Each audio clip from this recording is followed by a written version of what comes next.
भारत की success story के बीज करीब करीब 13 साल पहले बोए गए थे। 2012 में जब मैं यहां का मुख्यमंत्री था, तब हमने मारुति सुजुकी को हंसलपुर में जमीन अलॉट की थी। विजन उस समय भी आत्मनिर्भर भारत का था, मेक इन इंडिया का था।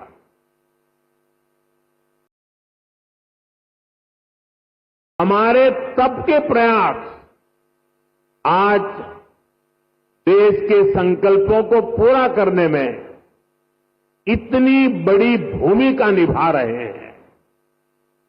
साथियों, मैं इस अवसर पर स्वर्गीय ओसामू सुजुकी-सान को हृदय से याद करना चाहूंगा। हमारी सरकार को उन्हें पद्म विभूषण से सम्मानित करने का सौभाग्य मिला था। मुझे खुशी है, उन्होंने मारुति सुजुकी इंडिया का जो विजन देखा था, वो आज हम इसके इतने बड़े विस्तार के गवाह बन रहे हैं। साथियों, भारत के पास डेमोक्रेसी की शक्ति है और भारत के पास डेमोग्राफी का एडवांटेज है।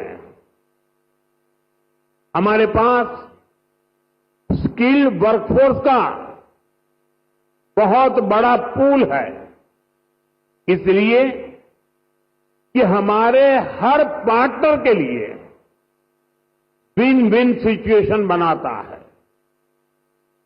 आज आप देखिए, सुजुकी जापान भारत में मैन्युफैक्चरिंग कर रही है और जो गाड़ियां बन रही है वो वापस जापान को एक्सपोर्ट की जा रही है। ये जापान और भारत के रिश्तों की मजबूती तो है ही, भारत को लेकर ग्लोबल कंपनियों के भरोसे को भी ये आपके सामने प्रस्तुत करता है। एक तरह से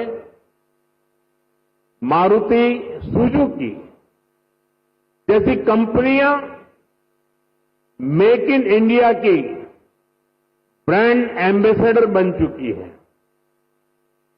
लगातार 4 साल से मारुति भारत की सबसे बड़ी कार एक्सपोर्टर है। अब आज से ईवी एक्सपोर्ट को भी उसी स्केल पर ले जाने की शुरुआत हो रही है। अब दुनिया के दर्जनों देशों में जो ईवी चलेगी उसमें लिखा होगा मेड इन इंडिया।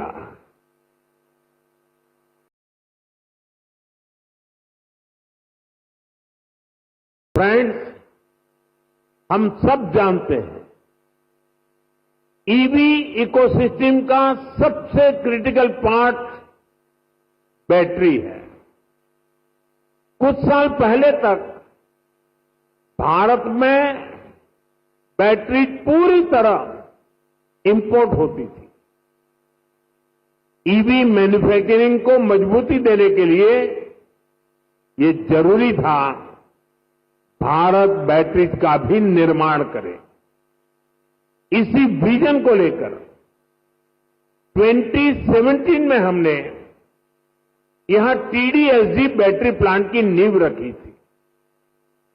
टीडीएसजी की ही नई पहल पर इस फैक्ट्री में 3 जापानी कंपनियां मिलकर भारत में पहली बार सेल मैन्युफैक्चर करेगी। भारत में बैटरी सेल के इलेक्ट्रोड भी लोकल लेवल पर तैयार होंगे। ये लोकलाइजेशन भारत की आत्मनिर्भरता को नई शक्ति देगा। इससे हाइब्रिड इलेक्ट्रिक व्हीकल्स के कारोबार में और तेज गति आएगी। मैं आपको इस ऐतिहासिक शुरुआत के लिए अपनी अनेक अनेक शुभकामनाएं देता हूं।